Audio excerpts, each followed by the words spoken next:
उद्योग से जुड़े जानकारों का मानना है कि वित्त मंत्री निर्मला सीतारमण आगामी आम बजट में सीमा शुल्क से जुड़े पुराने मामलों के लिए माफी योजना की घोषणा कर सकती हैं। इस योजना का मकसद न्यायालयों पर बोझ को कम करना और व्यापार को पहले से ज्यादा आसान बनाना है। उद्योग जगत लंबे समय से सीमा शुल्क से जुड़े लंबित विवादों को सुलझाने की मांग कर रहा है। खासकर जीएसटी से पहले के विरासती कर समेत कई टैक्स के माफी योजना में शामिल करने की उम्मीद है। एक अनुमान के मुताबिक सीमा शुल्क से जुड़े 40,000 से ज्यादा मामले अलग अलग कोर्ट और ट्रिब्यूनल में लंबित हैं। In customs, main asks of the industry would certainly be aligned with the objectives of the government, aims of the government. And one objective government has had over past few years is litigation reduction.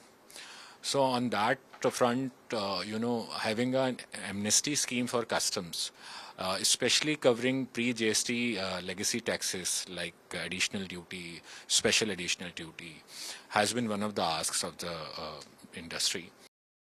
इससे पहले सरकार ने उत्पाद शुल्क, सेवा कर और यहाँ तक कि आयकर के लिए माफी योजनाओं की घोषणा की है, लेकिन सीमा शुल्क के लिए ऐसी कोई योजना शुरू नहीं की गई है।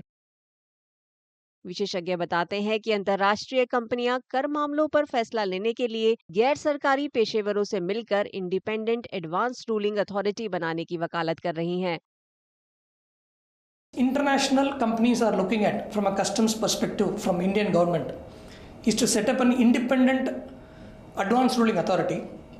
When I say independent advanced ruling authority, I mean the authority should be formed by independent professionals and should not be manned by commissioners from the government side. Because generally when the commissioners from the government side are appointed as members of advanced ruling authority, generally they tend to take a pro-revenue stand, which doesn't give a stability, which doesn't give a clarity to the international businessman to set up or enter into India. माफी योजना के अलावा विशेषज्ञों को ये भी उम्मीद है कि बजट में सरकार सीमा शुल्क दरों में बदलाव को लेकर उद्योग की मांग को भी पूरा करेगी। जानकारों का मानना है कि टैक्स में बदलाव के साथ साथ उत्पादन से जुड़ी योजनाओं को बढ़ावा देने से निवेश में तेजी आएगी।